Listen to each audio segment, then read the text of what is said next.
than the middle class thousands. And I think that gives you an idea of the type of society that we're living in. And I was amused this morning, because it's been quite interesting with this capitalist crisis, hasn't it?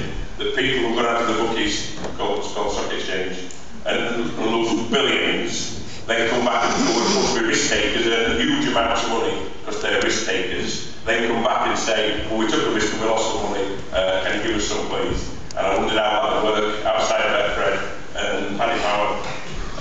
I read in the paper this morning, for those who have ever studied the history of Ireland, when Ireland, or part of Ireland, got independence in 1921. They set up in 1922 the Bank of Ireland, that is the National Bank of Ireland, obviously, the Bank of England.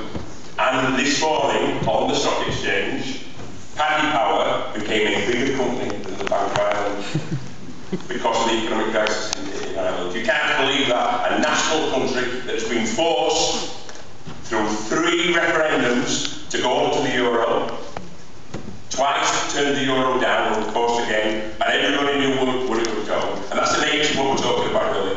The cuts to the back, because what happened in Greece is going to be replicated in Ireland, and within the next 6 months will be replicated in Spain and Portugal, without a shadow of doubt. It's only a question of timescales.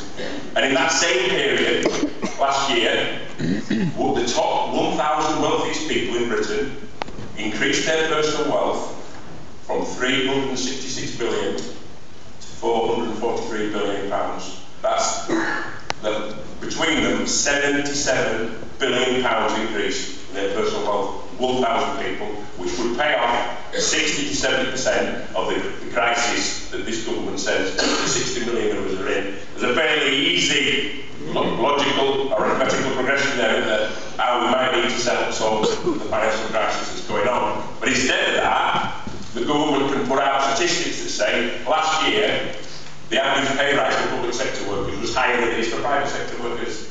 And there's more reason for that. Because counted on the public sector pay rises is the Royal Bank of Scotland and the Lloyds Bank. That's the only reason why. And the Royal Bank of Scotland, as an 84% nationalised bank, last year paid 1,000 people £1 million bonus and 14,000 people, on average, a £77,000 bonus. That's in a nationalised bank. Last week, Goldman Sachs announced, and its 9 monthly figures, that its average salary this year for its 24,000 employees would be £247,000 at the 9-month period, and that would also go up at the 12-month period. And I think we need to talk about the figures, don't want to talk about too many figures tonight, in relation to the sort of things that's been going on in the last few months about the obscene picture of people who stand in Parliament and cheer when we're announcing cuts in housing benefits, when we're talking about tuition fees rising. They're cheering. And Cameron has given them a right talking about it, because they have to do it in private. The important thing is, if you hate the working class, and you want to see them suffer, and you want to see the ruling class benefit, you have to do that in private. And that's the only thing that Lord Young did wrong. Because what he said, every capitalist agreed with. They have never had it so good. If you borrow money, interest rates being low, it's exceedingly good for you. And his only crime was, he said it in public, and it was reported. And I think people should be absolutely clear. Eric Pickles, who ran a regime not far from here 15 years ago, when he was the leader of Bradford Council, Eric Pickles is loving every second of what's going on this moment in time. And if you don't think that, you need to analyse class. Because class is at the heart of absolutely everything. In a country like this, we can say, in a country that's the 5th biggest economy in the world, the 5th wealthiest country in the world, we can say to women, a woman who's 50 now, we can say that you will retire 6 years after you would expect to have done, and it will cost every woman who's 50, the increase in the state pension age will cost every woman in Britain £14,000. But 1,000 people can increase their personal wealth by £77 million at the same time. And I think that's the two things we need to talk about here today. Because last week I had the unfortunate time of spending 3 days in Oxford, and there is no economic crisis for the millionaire students at Oxford. I'm telling you now that the Bullingdon Club still exists in that town. And it is complete hypocrisy for the people who tore down the steel industry, for people who shut down the coal industry, for people who vandalised British Rail and the docks in this country, to talk about a few broken windows in Tory party headquarters. Absolutely, I bet you Boris Johnson and David Cameron could pay the bill of that and all the sides of the windows that they vote when they're in the Millennium Club. And I think we've got to make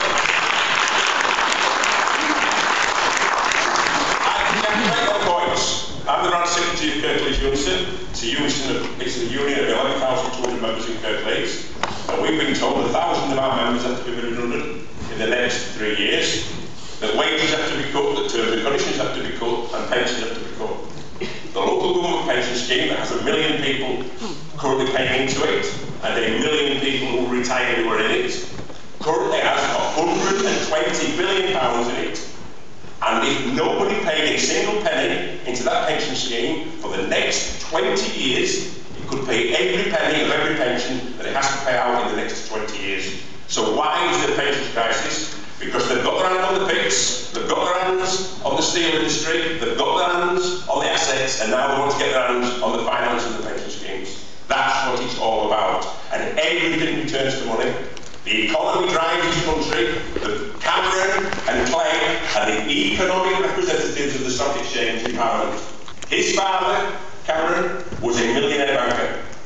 His grandfather and grandmother were millionaire bankers. Clay's father is a millionaire banker, and his grandfather was the chairperson of ABN AMRO, the largest bank in the Netherlands. And these people, there were some years in the 1970s and 1980s when the grammar school people like Major and Thatcher could rule the Tory party, but in an economic crisis they returned to the ruling class. They returned to those people who represent their interests. And the students have seen that. The students have seen that nobody wants to increase the number of people in university to 30 to 40 to 50%. Nobody wants to do that. If you can't afford it, you can't do it. That is the Tories' maxim on every single thing in this country. And I think we ought to call the spade spade, as we say in Wakefield. We ought to say that nobody's interested in people retiring at 66. Let's be absolutely clear. They don't care whether you retire or not, they just don't want to pay you a pension. You know, when the pension came in under Lloyd George before the First World War, it came in for men at 65 and women at 60, and the average age of men in that year, their life expectancy of men was 59. It's a joke. And they always wanted, for anybody who's my age knows, that in the 1960s and the 1970s, people in blue overalls were lucky to last till they got to retirement age, and if they did, they didn't last 2 years. That's what happened to ordinary working class men in the 60s and 70s. And when Cameron and Clay and their ilk made their money in the 1920s and 1930s, and when they had servants to our grandparents and our great-grandparents, children went down the pit. That's how they made their money. Children went in chimneys. People working 70, 80 hours a week on farms. And at this moment in time, I draw a march to conclusion. Then things still happen. People might not be dying in pits in Wigan and in Bolton and in Wakefield, but they are in China and they are in New Zealand and all over the world, because the same conditions exist over the world. It's just that water transport is cheaper and you don't have to do it in the same country that you produce it in anymore. You can now exploit people in Chile, or exploit people in South Africa or China. It's all right talking about the mines in Chile, we all applaud them, we're all inspired by them. But what mention on the BBC is there of the 52 Chinese coal miners who die every week? Every single week, 2,600 miners died in China last week, and the audacity of the Prime Minister of this country, following the Opium Wars, to go to that country wearing a poppy and talk to people about human rights after all that this country did.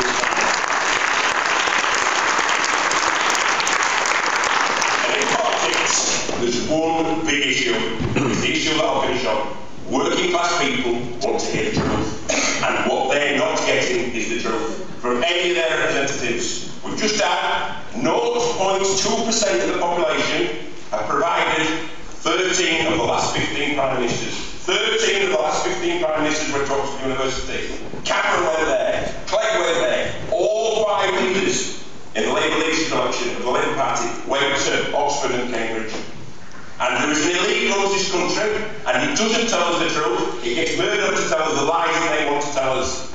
And I condemn what Phil Willis said in Oldham the MP programme. I condemn what he said in his leaflets. But what we want is a system that says a right to recall, because he should have been replaced by the people who elected him. Because if we're having a league table of who should be place for lying, where is Nick Clegg on that belief system?